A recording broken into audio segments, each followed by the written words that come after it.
Bima cinema box ಆಫೀಸ್ನಲ್ಲಿ ಗೆದ್ದಿದ್ದೇಕೆ?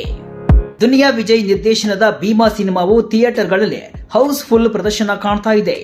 ಜನರಿಲ್ಲ, collection ಇಲ್ಲ ಅಂತ ಕೊರಗ್ತಿದ್ದ ಥಿಯೇಟರ್ ಮಾಲೀಕ ಮುಖದಲ್ಲಿ ಮಂದಹಾಸ ಕಂಡಿದೆ.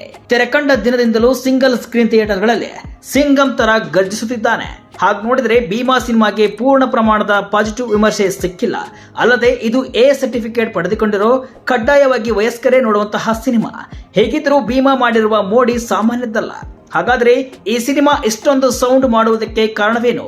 ಇಲ್ಲಿವೆ ನೋಡಿ ಗೆಲುವಿಗೆ ಕಾರಣವಾದ ಆ 5 ಅಂಶಗಳು. ದುನಿಯಾ ವಿಜಯ್ ನಿರ್ದೇಶನ. ದುನಿಯಾ ವಿಜಯ್ ಅವರ ಸಿನಿಮಾಗಳು ಒಂದರ ಹಿಂದೊಂದು ಸೋಲು ಕಾಣ್ತಾ ಇದ್ವು. ಆ ಸಮಯದಲ್ಲಿ ನಿರ್ದೇಶನ ಮಾಡಿ ಗೆಲ್ಲಬೇಕು, ತನ್ನ ಸಕ್ಸಸ್ ಅನ್ನ ತಾನೇ ಪಡಿಬೇಕು ಅಂತ ನಿರ್ಧರಿಸಿ ವಿಜಯ ಸಲಗ ಮಾಡಿ ಸಿನಿಮಾವನ್ನ ನಿರ್ದೇಶಿಸಿದ್ರು. ಅಂದುಕೊಂಡಂಗೆ ದುನಿಯಾ ವಿಜಯ್ ಪಾಲಿಗೆ ಸಲಗ ದೊಡ್ಡ ಗೆಲುವನ್ನೇ ತಂದುಕೊಡ್ತು. ಆಗ ವಿಜಯ್ಗೆ ಪ್ರೇಕ್ಷಕರ ನಾಡಿ ಮಿಡಿತ ಅರ್ಥವಾಗಿತ್ತು. ಅದನ್ನೇ ಪಾಲನೆ ಮಾಡಿ ಭೀಮಾ ಸಿನಿಮಾ ಮಾಡಿದ್ರು. ತಮ್ಮ ಆಡಿಯನ್ಸ್ ಯಾರು, ಅವರಿಗೆ ಎಂತಹ ಸಿನಿಮಾ ಬೇಕು ಎಂಬುದರ ಜೊತೆಗೆ ಮಾದಕ ವಸ್ತುಗಳ ಬಗ್ಗೆ ಜಾಗೃತಿ ಮೂಡಿಸುವಂತಹ ಸಂದೇಶವನ್ನ ಇಟ್ಟು ಎಲ್ಲ ವರ್ಗಕ್ಕೂ ಸಿನಿಮಾವನ್ನ ಕನೆಕ್ಟ್ ಮಾಡಿದ್ರು. ಹೀಗೆ ತಮ್ಮ ನಿರ್ದೇಶನದ ಮೂಲಕ ಭೀಮನಿಗೆ ಒಂದು ಚೌಕಟ್ಟು ಹಾಕಿ ಸರಿಯಾಗಿ ರೀಚ್ ಆಗುವಂತೆ ಮಾಡಿದ್ರು ವಿಜಯ್.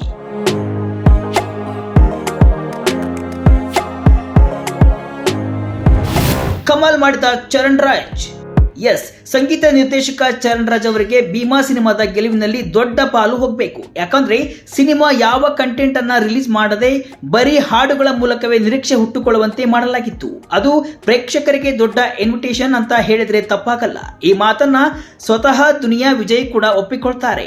ಅಲ್ಲದೆ ಸಿನಿಮಾ ರಿಲೀಸ್ ಆದ್ಮೇಲೆ ಅದರಲ್ಲಿನ ಬ್ಯಾಕ್ ಗ್ರೌಂಡ್ ಮ್ಯೂಸಿಕ್ಗೆ ಭಾರಿ ಪ್ರತಿಕ್ರಿಯೆ ಸಿಕ್ತು.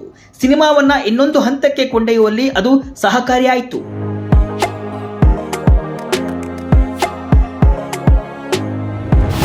ಕಲಾವಿದರ ಆಯ್ಕೆಗೆ ಬಹುಪರಾಕ್. ಸಲಗ ಸಿನಿಮಾದಲ್ಲೂ ಕೂಡ ಸಾಕಷ್ಟು ಹೊಸ ಮುಖಗಳಿಗೆ ದುನಿಯಾ ವಿಜಯ್ ಅವಕಾಶ ನೀಡಿದ್ರು. ಅದನ್ನೇ ಭೀಮಾದಲ್ಲೂ ಕಂಟಿನ್ಯೂ ಮಾಡಲಾಗಿದೆ. ನಾನ್ ಆಕ್ಟರ್ಸ್ ಗಳನ್ನ ಕರೆತಂದು ಅವರಿಗೆ ಬಣ್ಣ ಹಚ್ಚಿ ಅತ್ಯದ್ಭುತವಾಗಿ ನಡೆಸುವಂತೆ ಮಾಡಿದ್ದಾರೆ ವಿಜಯ್. ಇನ್ಸ್ಪೆಕ್ಟರ್ ಗಿರಿಜಾ, ಡ್ರ್ಯಾಗನ್ ಮಂಜಾ, ಜಾಲಿ ಜಾಕ್ ತರದ ಪಾತ್ರಗಳು ಥಿಯೇಟರ್ನಲ್ಲಿ ಭಾರಿ ಚಪ್ಪಾಳೆ ಗಿಟ್ಟಿಸ್ತಾ ಇವೆ. ಇದರ ಜೊತೆಗೆ ನೂರಾರು ಸಂಖ್ಯೆಯಲ್ಲಿ ಯುವ ಪ್ರತಿಭೆಗಳಿಗೆ ಮತ್ತು ರಂಗಭೂಮಿ ಕಲಾವಿದರಿಗೆ ದುನಿಯಾ ವಿಜಯ್ ಚಾನ್ಸ್ ನೀಡಿದ್ದಾರೆ. ಸಣ್ಣ ಪುಟ್ಟ ಪಾತ್ರಗಳು ಕೂಡ ಪ್ರೇಕ್ಷಕರ ಗಮನ ಸೆಳೆದಿರುವುದು ಇಲ್ಲಿ ವಿಶೇಷ.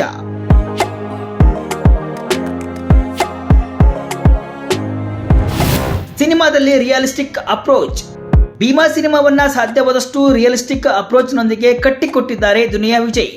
ನಮ್ಮ ಅಕ್ಕಪಕ್ಕದ ಏರಿಯಾಗಳಲ್ಲೇ ಈ ಕತೆ ನಡೆಯುತ್ತಿರುವಂತಿದೆ ಎನ್ನುವ ಹಾಗೆ ಕಟ್ಟಿಕೊಟ್ಟಿದ್ದಾರೆ. ಅದು ಭೀಮಾ ಸಿನಿಮಾಗೆ ತುಂಬಾ ಪ್ಲಸ್ ಆಗಿದೆ ಅಂತ ಹೇಳಬಹುದು.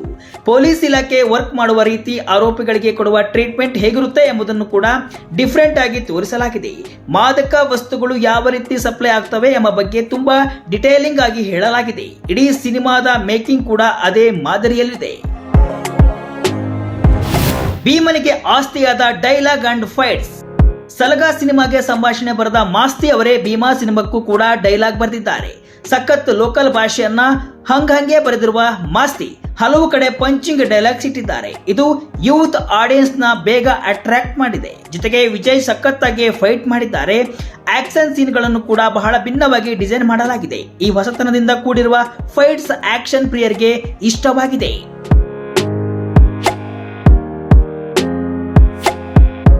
ಇದಿಷ್ಟು ಭೀಮಾ ಸಿನಿಮಾದ ಗೆಲುವಿನ ಗುಟ್ಟು ಎಂದೇ ಹೇಳಬಹುದು. ಒಟ್ಟಿನಲ್ಲಿ ಥಿಯೇಟರ್ ಮುಂದೆ ಹೌಸ್ಫುಲ್ ಬೋರ್ಡ್ ಬೀಳದೆ ಎಷ್ಟೋ ದಿನಗಳಾಗಿದ್ವು. ಇದೀಗ ಆ ಬೋರ್ಡ್ ಬೀಳುವಂತೆ ಮಾಡಿದ್ದಾನೆ ಭೀಮಾ. ಜೊತೆಗೆ ಬಾಕ್ಸ್ ಆಫೀಸ್ ನಲ್ಲಿ 5 ದಿನಕ್ಕೆ 15 ಕೋಟಿ ರೂಪಾಯಿ ಮಾಡಿದ್ದಾನೆ.